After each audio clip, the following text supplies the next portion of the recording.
人咧就話有冇搞錯就收啫咁。如果平時咧真係唔需要到我去嘅，我亦都唔係為咗拍視頻而拍嘅。邊度需要到嘅就老細就係去邊度嘅。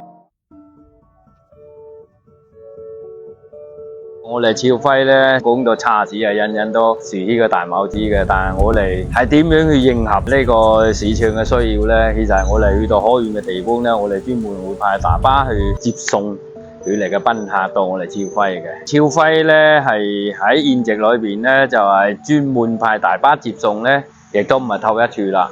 咁今日咧我都仲係唔係咁放心嘅，因為我甚少係落住大雨去安排大巴接送嘅，我都比較擔心，我一定要去到現場去睇睇。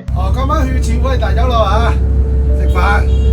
個司機啊嗱，咁咧因為咧今日落雨，有幾樣嘢咧我都忍唔住交代一下啦。今日落雨咧就係落上下班時間咧，希望注意安全。另一個咧，你接送佢翻嚟嘅時候咧，好多嗰啲街坊咧就係飲咗酒，甚至咧有個別嘅街坊咧，佢可能要搭車啊，就唔係咁咩咧，就盡量開慢少少。啊，呢個喂，你個寧可咧就係慢幾分鐘都好啊，辛苦你。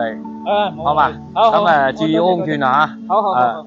老細啊，咁你都委託咗汽車公司啦，使唔使自己跟到底啊？即係我相信刷到視頻啲人咧就話有冇搞錯就收啫。你知道啦，今日又落雨啦，而且咧流程比較遠，俗語講得好啊，力不多不為錯啊。我哋唔一定係真係靠喺度住吹住暖啦，如果你冇實際行動，點樣感動啲客人去幫襯你啊？大佬啊，一間酒店成200多個員工，真係有成200-300個家庭要跟你揾食嘅，所以你點夠膽偷啊？係嘛？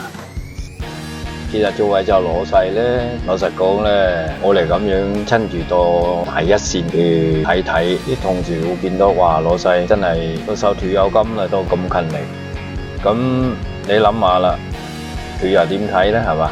俾你買衣車嘅時候咧，用一個汽車送貨，即係等於我哋有個送貨嘅車隊，我總共咧就9台貨車送貨嘅。當時由於交通不便，又冇快遞又冇成啦，所以咧我率先用咗一啲便民措施。你諗下啦，我開縫紉機都用便民措施打響喺全廣東省，何況我間就酒樓業，酒樓係一種地道道嘅服務業啦。咁你都唔去體驗嗰個服務咧，你啊真係冇可能嘅事啊，係嘛？